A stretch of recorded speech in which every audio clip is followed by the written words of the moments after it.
What's up everybody, Pete the Hybrid Guy here and welcome back to the channel. Today we've got a 3-in-1 Toyota mystery on this 2006 Prius that I've got right behind me. We're going to look at the cause for a P0352 trouble code, the changing of spark plugs, and the changing of a valve cover gasket as well. So stay tuned, let's dive in and get started on this project.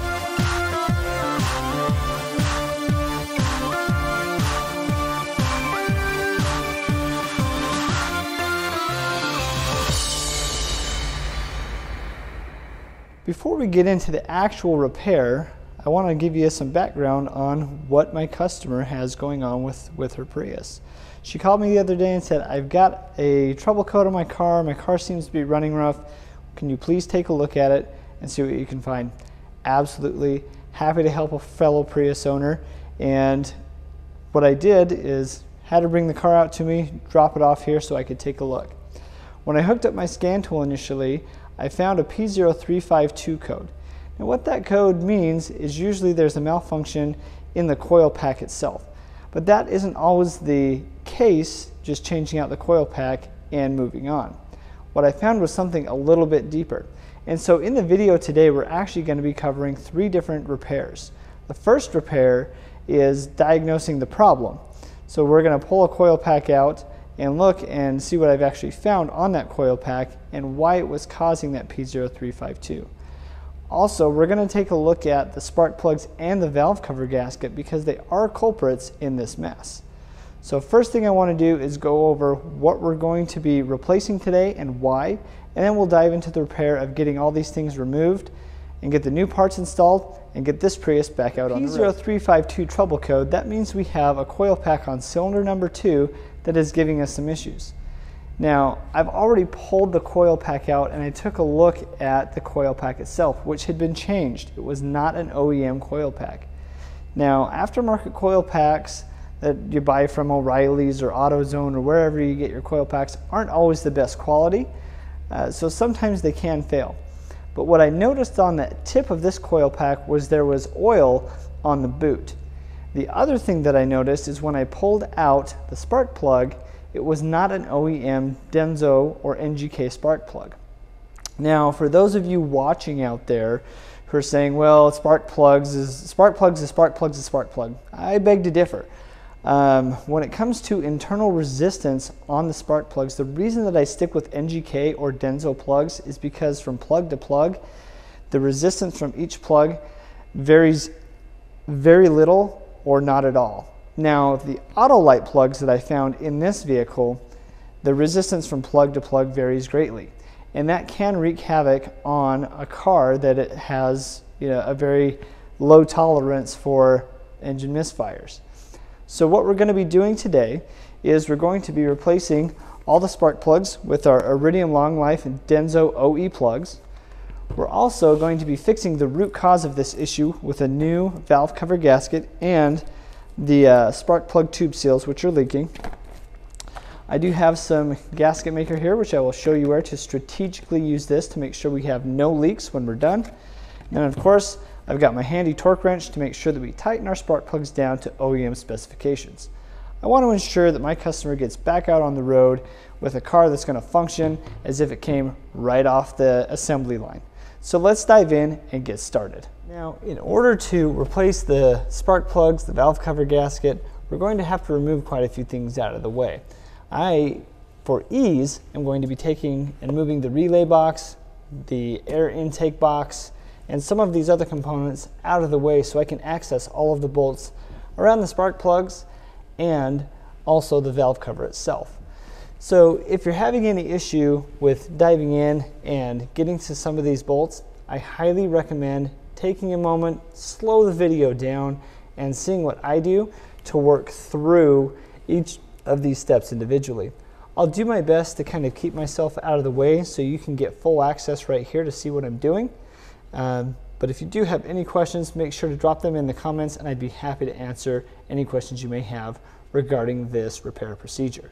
So first, I'll start by removing these major components, get them out of the way, and then I'll stop periodically and let you know what I'm doing.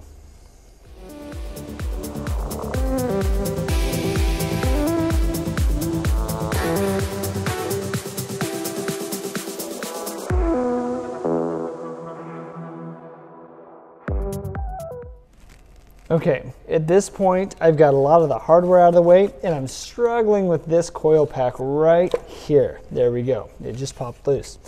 Now, if you're like me,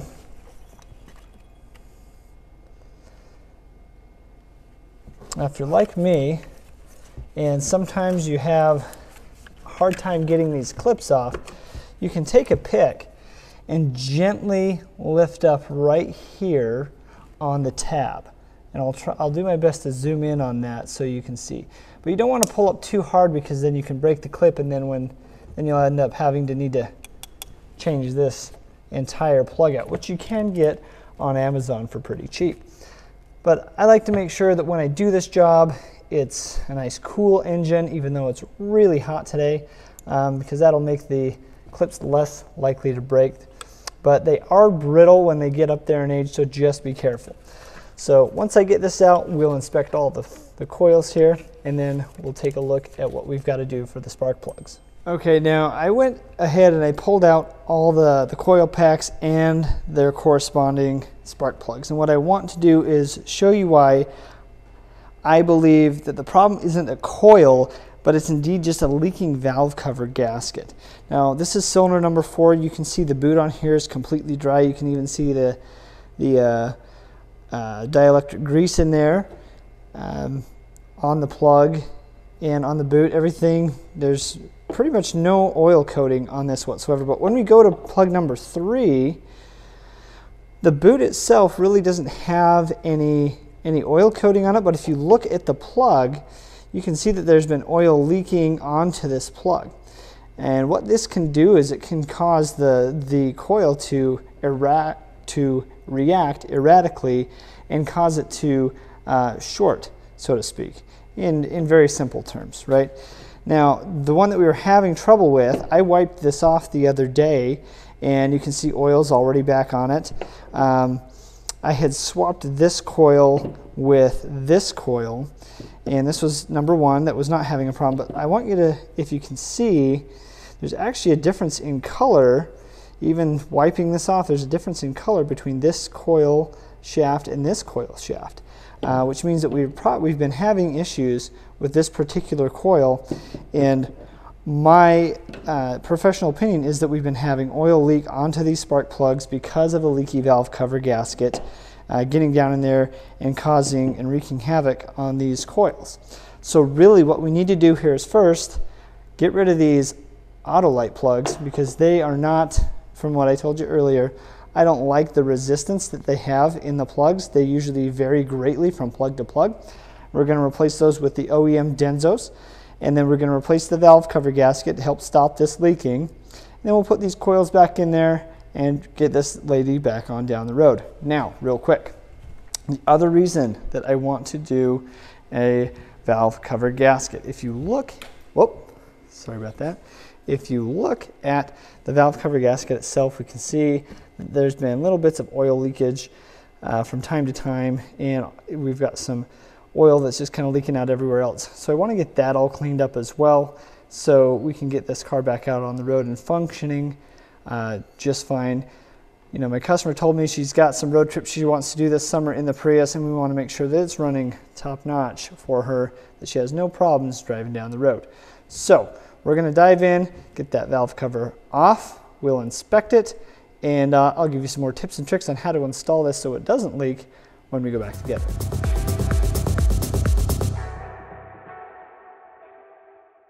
I should definitely mention one thing while we're here. I'm going to put the plugs back into the holes because of all this dirt and debris that's around there. I don't want that falling down into my cylinders and causing any issues. So I'm going to put the spark plugs back in just loose enough to where I can pull them out when we go to change everything over. This would also be a good point too. If you wanted to put the new spark plugs in and torque them down, you could do that as well.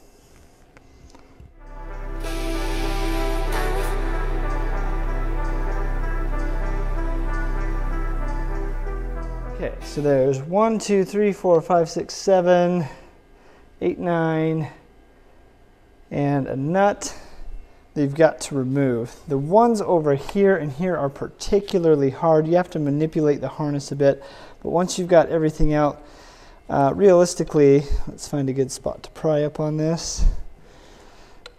Probably right here. We should have a valve cover that starts to lift right off. Now we are going to have to disconnect our PCV over here, and we're just going to have to work this up, off, and out. It's particularly tricky going back in when we put the new valve cover gasket on, but I'll show you as much as I possibly can how to do that without messing up the valve cover or rolling that valve cover when we go back on.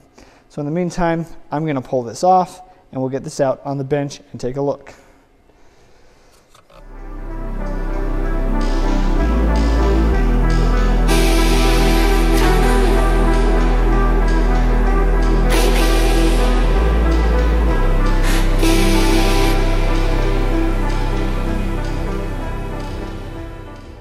Whew, that one is a little tough. Now we're going to pull this gasket out and take a look at it, and take a look and show you why these valve cover or these tube seals are leaking, and then what we're going to do to fix that. And if you take a look right there, this valve cover gasket is breaking really easily. That means it's just got age on it. It's worn, it needs to be replaced. Same with these valve spark plug tube seals. You can see that they just break apart really easy, and in fact this tore right off as I was pulling it out. So I know this was the root cause of our oil leaking into the spark plug tube seal, into the spark plug tubes. So the new valve cover gasket's nice and pliable, and it's going to provide a great seal to keep oil from entering down into the spark plug tubes. So let's get cleaned up a bit, get our surface prepped here and our valve cover prepped, and then let's get this thing back together. One of the first things that I do whenever I'm replacing a valve cover gasket is I make sure that every surface is clean. So I'm going to take a rag and make sure that not only is it oil free, but any of the old sealant that was once on here gets removed. So I'm going to clean all of these surfaces, spark plug tubes included, and make sure that they have no excess oil on there. Because when we lay that gasket down, we want to make sure we have a nice tight seal. And that's what I'm going to do in here. So I'm going to clean this up, and I'll get back to you.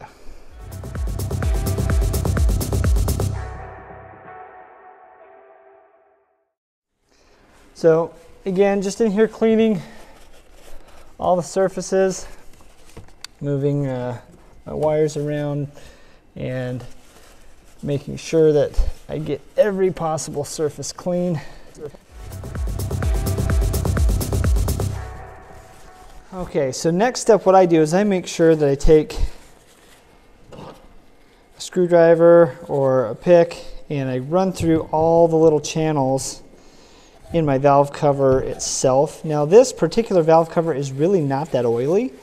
It was more oily on the bottom side, but I have seen some really gnarly valve covers that have just collected a lot of oil right here in this groove. So I'm going to clean this out, and then we're going to lay our valve cover in there, and then we'll be ready to go back on. So let's get this cleaned up.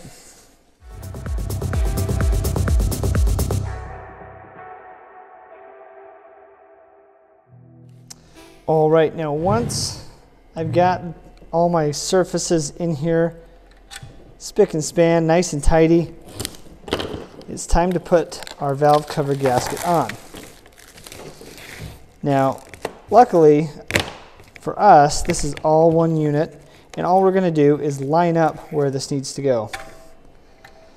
Real nice and easy. It can only go on one way. You can't put this thing on upside down or backwards. It just won't work.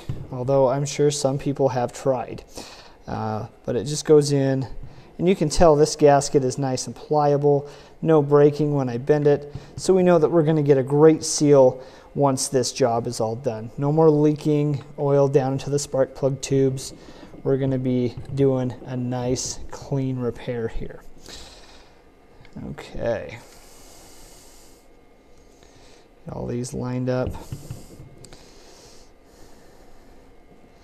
Now every little part of this matters, and if you notice here on the table, I happen to have a spot of silicone gasket maker, and on the valve, not on the valve cover, but on the head and where the timing cover meet, there's a little split where, if you noticed, I had pulled off some old silicone from here and from the other side. We're going to put some dabs, not on here, but on the head itself in order to make sure we don't get any oil weepage out of those little splits. It's amazing what happens when you have just the tiniest little holes in things. Oil seems to just find its way out everywhere. It's kind of like electricity. It follows the path of least resistance. So once we've got this all in and pressed into place nice and firm, the other thing that I want to tell you is make sure that on your long bolts that come through the center here, there's 2 gaskets there that I would recommend replacing. And then there's a couple other gaskets on here. Some guys like to put them on there, but realistically all you need is these 2 to go on those bolts, and I'll show you that when we go to put it on. So what I'm going to do now is take my silicone gasket maker, flip this camera around and show you exactly where I'm going to put that. Okay, so with the gasket maker, we want to come down, like I said, right here where the valve cover gasket sits. There's that little lip right there, and we're just going to put a dab about like so. That's going to squish in there, and of course we're going to let it set up before we turn the vehicle on. And then on the back side, we're going to do the same thing. We're just going to put a dab of silicone right there, so this will sit up nice, and then we won't have any oil leakage before there. If yours is a little bit runny, that's okay. Just make sure you let it set up before you turn the car on and start running everything. Usually a solid 20 minutes will allow that to set. This is an anaerobic sealer. If you can let it sit overnight, great. I'm going to let this sit overnight because I believe in my work really well, and this car doesn't need to be out till tomorrow. So I'm going to just get some on my finger, and then on the back side, go back to where this is right here, feel with my thumb, it's right there, and put that silicone right there. Now when I go to put this valve cover on, it's going to be a little hairy. The gasket's probably going to want to fall out of place, and so you want to be really careful when putting this on and make sure you check and ensure that the gasket has stayed in place while you put the valve cover on. Otherwise you could run into a much bigger oil leak once you're done. Now if you want to, which I probably should for this customer because I really appreciate her, is clean this up and get some of the oil off, so in case there is an oil leak you can at least see it from the front side. But I'm more concerned about the back side and having that seal, because I can see stuff from the front, it's just a lot harder to see it from the back. So I'm going to give this a quick spray down and to get some of this excess oil off, and then we'll get this valve cover on there.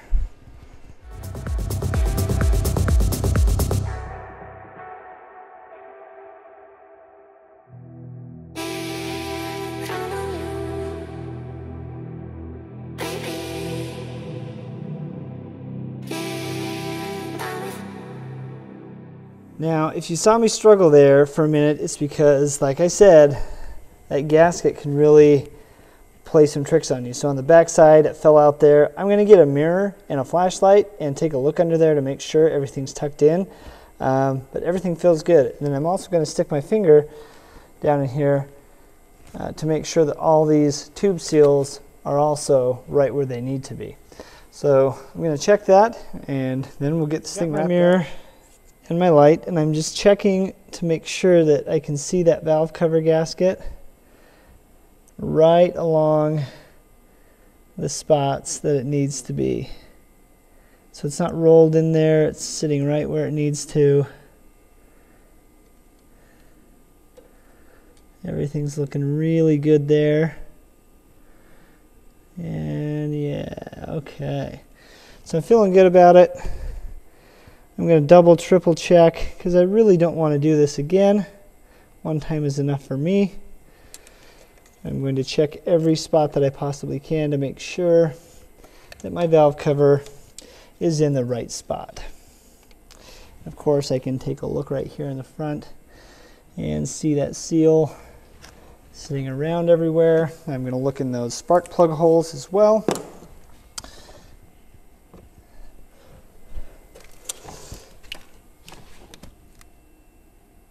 see the seal. I can feel in there that there's nothing out of the ordinary. And it is looking good, looking great. And I'm going to go now and put all my bolts and everything back in and tighten this down. Okay, from here I'm just going to put all the bolts back in this valve cover, get them all tightened down. And the ones that go in the center there, they use those seals just like you see here. So I'm going to make sure that I replace these before I get everything squared away. So I start everything by hand and then I tighten everything down. So let me get these in there and let's finish this job up for the valve cover. Then we'll move on to the spark plugs.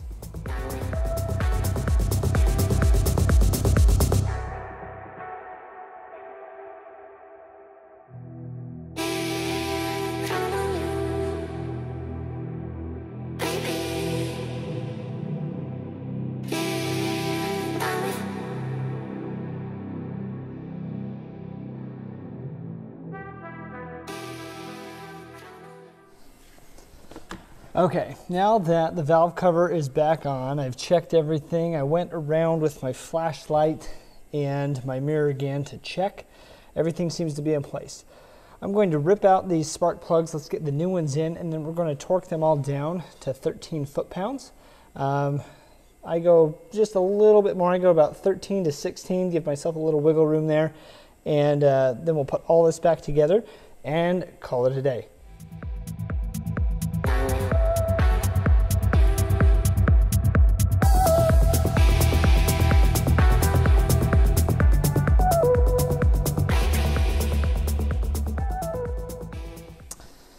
And just an FYI, I'm putting the metal gaskets down, then these other sealing gaskets on that to give me a much better seal.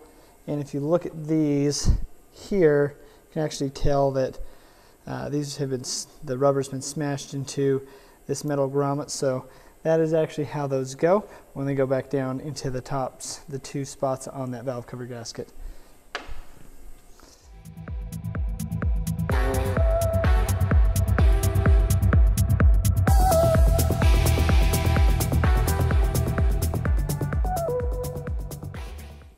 Now, a long time ago when I was just a young Toyota technician, a master tech of mine turned me on to this, specifically for spark plug threads. It's an anti-seize lubricant, which is different than the stuff that you paste on. I give this a couple of light bursts after I shake the can up, and that way I make sure that my spark plugs don't get stuck in the hole and that they go in nice and smooth.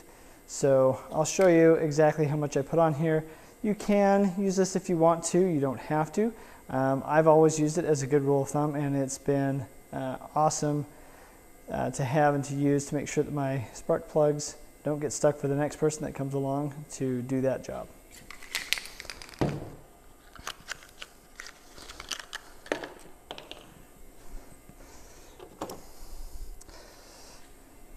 The Denso part number, that is SK16R11 is the OE part number, and I always take my plug and I put it into the socket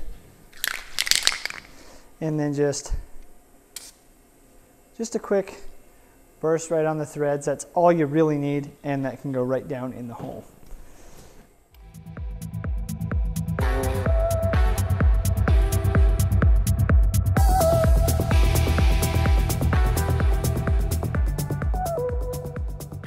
One thing to note about these spark plugs, because they are iridium tip, they are pre-gapped. You should not have to gap them at all whatsoever. So don't worry about sticking a feeler gauge in there. In fact, if you do, you may end up damaging the iridium tip there. So remember, these are pre-gapped, no need for extra adjustment.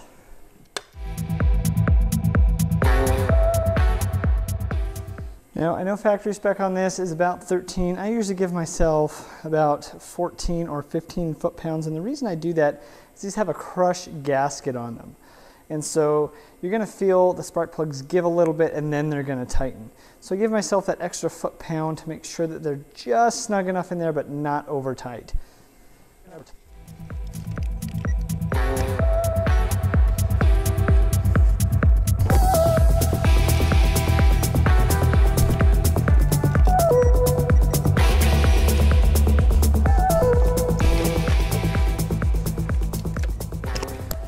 At this point, once all those spark plugs are torqued, I'm going to go and put all of my coils in, because this is the easiest time to get them all in and set and bolted down.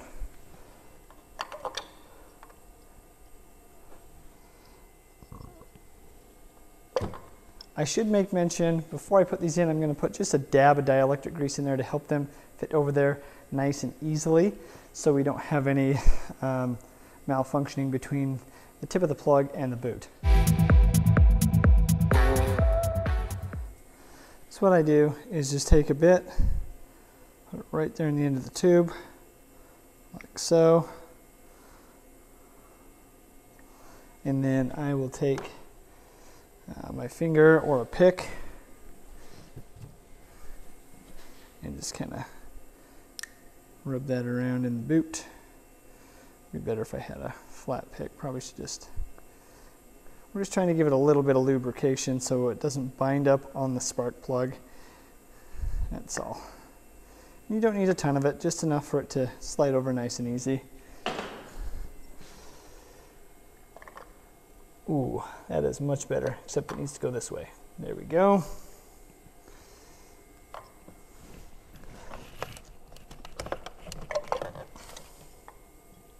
Nice and easy like that. Bring this out. See how they slide on so easy now. Give myself just a little in this one. And nice.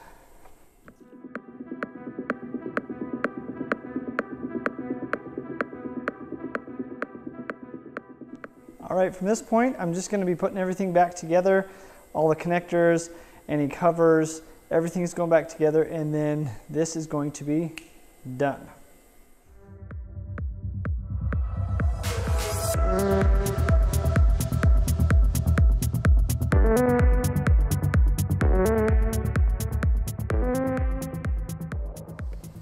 Before you put this back in, make sure you don't have any debris down in the MAF. That could cause havoc on a car like this. So if you ever do get debris down in here, it will just cause a no start, especially if it's in this real top part. It's kind of hard to see right there. If anything goes right in there, it'll just land over that sensor wire and this car will not start. So make sure that MAF is clear, and also check your throttle body before you put all this back together. Make sure there's no debris in there that could cause an issue when starting.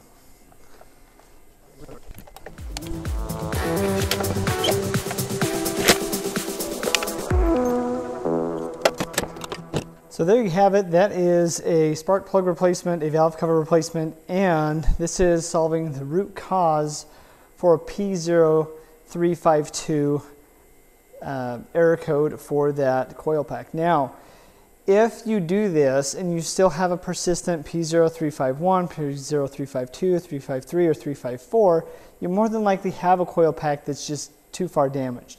Luckily, I'm pretty sure we caught this one early enough to where we're not going to have to worry about that problem down the road. And I can get this customer back out safely and sound, knowing that we have good original spark plugs in there. Spark plug tubes that are nice and sealed. We're not going to get any other oil leaks around that valve cover. And this car is going to run nice and smooth for the remainder of its days on the road. Those Iridium spark plugs are also good for 120,000 miles as per Denso. So in another 120,000 miles, I would expect to see my customer back here. And we would also take a look and see how that valve cover gasket is faring at that time. I'm not going to wait until then, of course, to see if there is a leak that comes on from this. I'll definitely make sure that I see this car within the next few days, and I'll make sure I check it before I give it back to her. But in the meantime, if you have any other questions, comments, or concerns, if there's something you'd love to see on the channel, please let me know in the comments. I'd be happy to make a video on just about anything that you'd like. I do appreciate you for subscribing to the channel, and I will see you in the next episode.